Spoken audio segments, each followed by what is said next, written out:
7th class. आज हम आपकी सप्लीमेंट्री रीडर इंग्लिश बुक जो है एनी एलन हैंड के 4th lesson the cop and the anthem की रीडिंग करेंगे। So let us start. Before you read, have you ever found yourself in a situation in which what happened was the opposite of what you expected?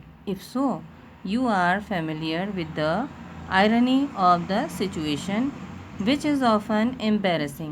The story that you are going to read has a number of such situations. Soapy is a homeless, jobless man. Winter is fast approaching, and Soapy must have a place to stay. Soapy comes to a decision at last. Soapy moved restlessly on his seat in Madison Square. There are certain signs to show that winter is coming. Birds begin to fly south. People want new warm clothes, coats, and Soapy moves restlessly on his seat in the park. When you see these signs, you know that winter is near. A dead leaf fell at Soapy's feet. That was a special sign for him that winter was coming. It was time for all who lived in Madison Square to prepare. Soapy's mind now realized that fact. The time had come. He had to find some way to take care of himself during the cold weather, and therefore he moved restlessly on his seat. Soapy's hopes for the winter were not very high. He was not thinking of sailing away on a ship. He was not thinking of southern skies or of the Bay of Naples. 3 months in the prison on Blackwell's Island was what he wanted. 3 months of food every day and a bed every night. 3 months safe from the cold north wind and safe from cops. This is what Soapy wanted most in the world. For years, Blackwell's Island had been his winter home. Richer New Yorkers made their plans to go to Florida or to the shore of the Mediterranean Sea each winter. Soapy made his small plans for going to the island. And now the time had come. 3 big newspapers, some under his coat and some over his legs, had not kept him warm during the night in the park. So Soapy was thinking of the island. There were places in the city where he could go and ask for food and a bed. These would be given to him. He could move from one building to another, and he would be taken care of through the winter, but he liked Blackwell's Island better. Soapy's spirit was proud. If he went to any of these places, there were certain things he had to do. In one way or another, he would have to pay for what they gave him. They would not ask him for money, but they would make him wash his whole body. They would make him answer questions. They would want to know everything about his life. No, prison was better than that. The prison had rules that he would have to follow. But in prison, a gentleman's own life was still his own life. Soapy, having decided to go to the island, at once began to move towards his desire. Soapy does his best to be on the wrong side of the law. He tries 3 tricks all in vain. The fear that no cop will ever catch him makes him sick at heart. There were many easy ways of doing this. The most pleasant way was to go and have a good dinner at some fine restaurant. Then he would say that he had no money to pay, and then a cop would be called. It would all be done very quietly. The cop would arrest him. He would be taken to a judge. The judge would do the rest. Soapy left his seat and walked slowly out of Madison Square to the place where the great street called Broadway and Fifth Avenue meet. He went across this wide space and started north on Broadway. He stopped at a large and brightly lighted restaurant. This was where the best food and the best people in the best clothes appeared every evening. Soapy believed that above his legs he looked all right. His face was clean, his coat was good enough. If he could get to a table, he believed that success would be his. The part of him that would be seen above the table would look all right. The waiter would bring him what he asked for.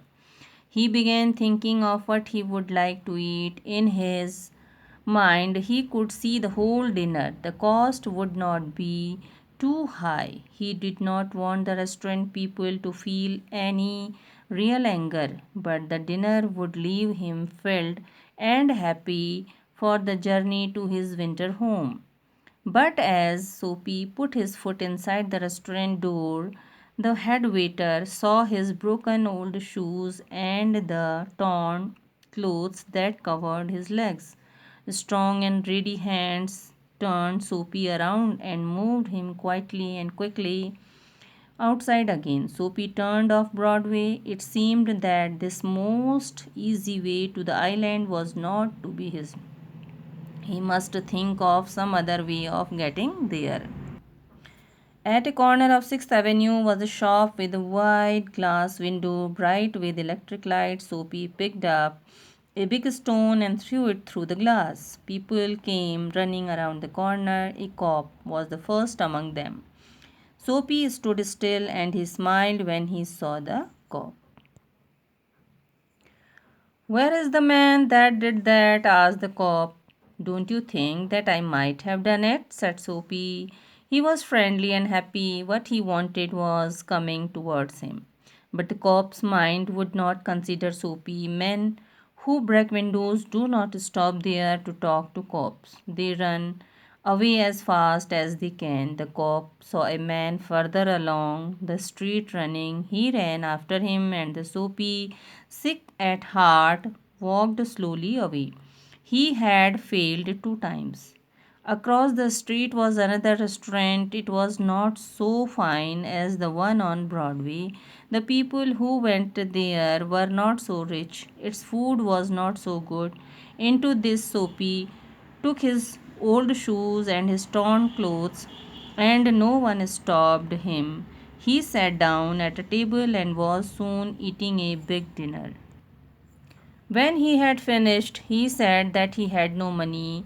"Get busy and call a cop," said Soapy, "and don't keep a gentleman waiting." "No cop for you," said the waiter. He called another waiter. The two waiters threw Soapy upon his left ear on the hard street outside. He stood up slowly, one part at a time, and beat the dust from his clothes. Prison seemed only a happy dream. The island seemed very far away. The cop, who was standing near, laughed and walked away. Soapy started moving again. When he stopped, he was near several theaters. In this part of the city, streets are brighter and hearts are more joyful than in other parts. Women and men in rich warm coats moved happily in the winter air. A sudden fear caught Soapy. No cop was going to arrest him. Soapy tries his luck twice again, but cops remain indifferent as ever. Soapy suddenly reminded of his childhood home and mother and resolves to turn over a new leaf. Feeling a hand on his arm, Soapy turns around to see the broad face of a cop. Then he came to another cop standing in front of a big theater. He thought of something else to try. He began to shout as if he had too much to drink. His voice was as loud as he could make it. He danced, he cried out. And the cop turned his back to Soapy and said to a man standing near him, "It's one of those college boys. He won't hurt anything. We have orders to let them shout." Soapy was quiet. Was no cop going to touch him? He began to think of the island as if it were as far away as a star. He pulled his thin coat around him. The wind was very cold. Then he saw a man in a shop buying a newspaper. The man's umbrella stood beside the door. Soapy stepped inside the shop, took the umbrella, and walked slowly away. The man followed him quickly. "My umbrella," he said. "Oh, is it?" said Soapy. "Why don't you call a cop?" "I took it. Your umbrella. Why don't you call a cop?" "There is one standing at the corner." The man walked more slowly. Soapy did the same, but he had a feeling that he was going to fail again. The cop looked at the two men. "I," said the umbrella man, "that is, you know how these things happen. If that's your umbrella, I am very sorry. I found it this morning in a restaurant. If you say it's yours, I hope you will."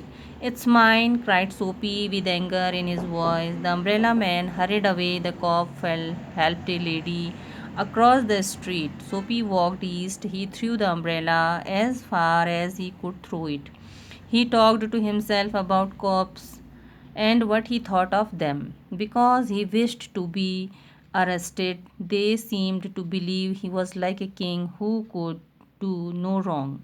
At last, Soapy came to one of the quiet streets on the side of the city. He turned here and began to walk south toward Madison Square. He was going home, although home was only a seat in a park. But at a very quiet corner, Soapy stopped. Here was his old childhood home. Through one window, he could see a soft light shining. That had been his living room, where he had spent many happy, peaceful moments. Sweet music came to Soapy's ears and seemed to hold him there. The moon was above, peaceful and bright. There were few people passing. He could hear birds high above him, and the music that came from the room held Soapy there, for he had no